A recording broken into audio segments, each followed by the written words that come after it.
मतलब कपड़ा उगाना भी नहीं सिखा रहा और कपड़ा बनाना भी नहीं सिखा रहा। और जो कपड़ा बना रहे हैं उनका स्कूल से ज्यादातर कोई संबंध वो नहीं है, वो कपड़ा बना रहे हैं। तो कपड़ा उगाने में और कपड़ा बनाने में, कपड़ा सिलने में, इसमें भारत की शिक्षा व्यवस्था का कोई योगदान वो नहीं है। फीस कहाँ दे रहे हैं हम उनको, वह कोई फीस नहीं गई। अब तीसरी चीज क्या चाहिए? मकान। मकान कौन बनाते हैं? गांव में। तो मकान बनाना ये शिक्षा संस्थान सिखा रहे हैं क्या? और जो मकान बनाना सिखाते हैं वो लेते देते हैं। जो मकान बनाना सीख रहे हैं, जो सीख रहे हैं, सीखते समय 800 रुपये ले रहे हैं। सीखते समय जो बेलदार है, मजदूर है, जो मिस्त्री के जो मकान बना रहा है उसका जो सहयोग कर रहा है और सहयोग करते हुए जो सीख रहा है वो 800 ले रहा है। अभी शहर में हो सकता ज्यादा हो, ये तो गांव की बता रहा हूं। तो मकान का रॉ मटेरियल वो भी खेत से आना, और मकान सीखते समय 800 ले रहा और मकान बनाते समय 1200 हो जाते हैं। इनमें शिक्षा व्यवस्था कोई योगदान नहीं है।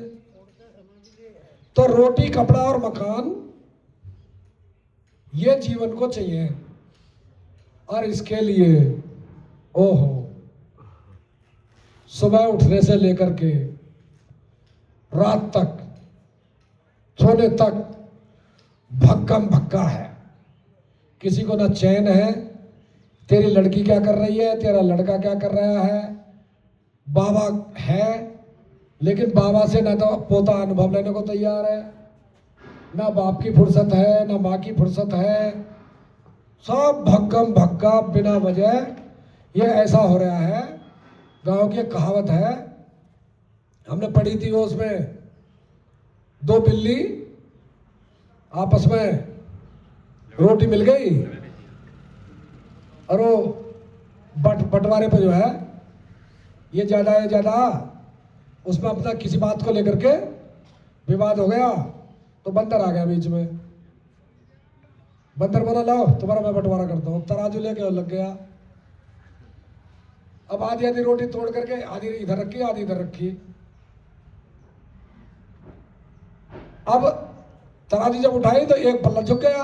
अब जो झुक गया उधर से उठाई और चबा करके उतनी, और फिर रखी, फिर तोली तो दूसरा झुक गया, फिर उधर से खा ली।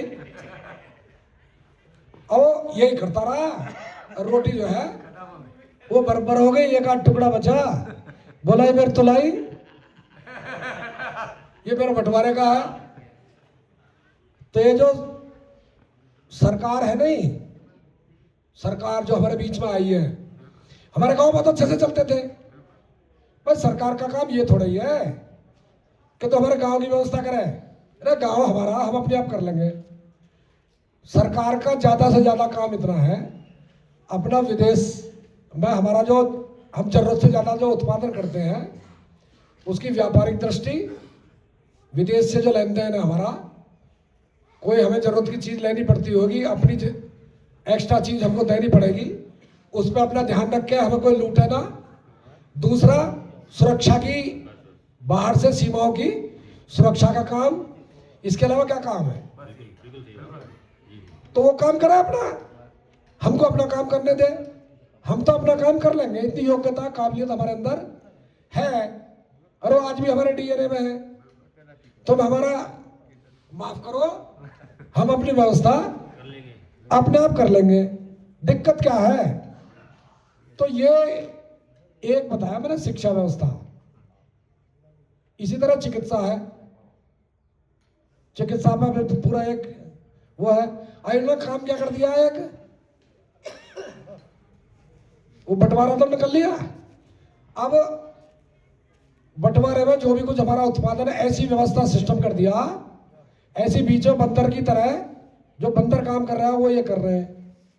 और इनके इतनी संस्थाएं खड़ी कर दी है, उसमें तो एक बैंक भी है, न्याय व्यवस्था भी है, शिक्षा व्यवस्था भी है, चिकित्सा व्यवस्था भी है। ये सारी गिद्ध है हमको नोचने के लिए इन्होंने खड़ी कर दी है। तो ये नोच रहे हैं रात दिन नोचने का काम है इनका।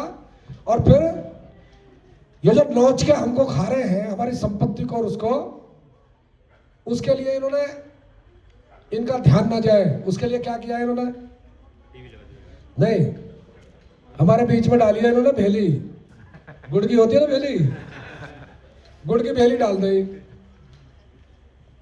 और वहां डाल दिए छोटे छोटे डंडे।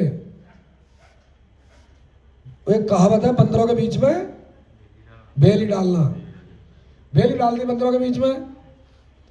अब उन्होंने बंदरों ने क्या किया, चला एक, दूसरा बोला मेरी है, भेली मेरी है। अब ने डंडा उठाया उसके मार दिया, उसने उठाया उसके मार दिया। अब तो मतलब सारे जितने बंदर हैं सब में अपना डंडा भाग रहा है, लड़ रहे हैं, एक दूसरे को फोड़ दिया, खूनम खान है, भेली वैसी रखी है। अब वो क्या है, वो है जाति, मजहब, संप्रदाय, पंथ, भाषा, क्षेत्रवाद, ऐसे भेली डाल करके डंडे डाल करके ऐसे हम उनमें लगे हुए हैं और वो अपना पूरी रोटी भी खा गए, तुलाई भी ले ली। अब ये जहाँ सारी चीजें उत्पादित होती है प्रॉपर्टी, वो ये जो धन है असली और रत्नों की खान भूमि, उनको छीनने पर वो कहीं हमारी तुलाई है, अब इसे भी हमें जो है वो दे दो। आपने देख रहे होंगे जितनी भी जोत की जमीन है, कृषि भूमि जितनी भी है, सब पे लोन हो गया पूरे भारत में। अब जिन्होंने प्लॉट खरीद करके मकान बनाया उस पर लोन है। अब गांव में एक जगह बच रही है, ग्राम समाज की आबादी बोलते हैं उसको। वो ग्राम समाज की जो आबादी का जो नंबर होते हैं वो किसी के नाम नहीं होते, उसमें पूरे में आबादी बनी हुई है ग्राम वालों की, वो किसी का नाम नहीं है। अब चूंकि किसी का नाम नहीं है, पट्टा नहीं है, उसमें मकान बने हुए हैं, अब उस पर बैंक लोन नहीं दे सकते। अब सरकार ने योजना बनाई है घरौनी, खेत की क्या है खतौनी। अब उस ग्राम समाज की जमीन में जो मकान बना करके बैठे हैं मालिक, अब उसकी घरौनी बन रही है, लेखपाल सर्वे कर रहे हैं, बन गई कुछ गांवों में तो हमारे यहाँ। अब वो घरौनी जब बन जाएगी तो उनको वो मिलेगी घरौनी, भाई ये घरौनी है, इसके मालिक, ये इसकी लंबाई है, चौड़ाई है, ये इसमें के कमरे हैं, ये मकान मतलब इस तरह का बना हुआ, वो घरौनी वो उसको मिल जाएगी। अब वो रजिस्टर्ड हो गई। अब उस घरौनी को लेकर के बैंक में आप जाओ, लोन मिलेगा फटाफट। ले लिया लोन, हाँ ले लिया होगा, हमारे यहाँ कई लोगों ने ले लिया, मने करी हमने उनको। तो अब लोन में क्या देते हैं वो आपको, कल पूरा इतना लंबा चौड़ा वो चला। तो हमको जानकारी ये सारी चीजों की, बहुत छोटी छोटी चीजें हैं और हमारा ध्यान पे, आप तो खैर आप तो लीडर हो मोर्चे के, जो नेतृत्व करना है आप तो उन लोगों में से हो, लेकिन हमको छोटी छोटी चीजें जो है गांव गांव जा करके हमको बतानी चाहिए, हमारे ध्यान में रहनी चाहिए और इनको बड़े आसानी से गांव में बैठ करके हम समझना और समझाना ये हमको करना चाहिए। डॉक्टर साहब हमारे बीच हैं, अब हमको डॉक्टर साहब का मार्गदर्शन हमको मिलेगा।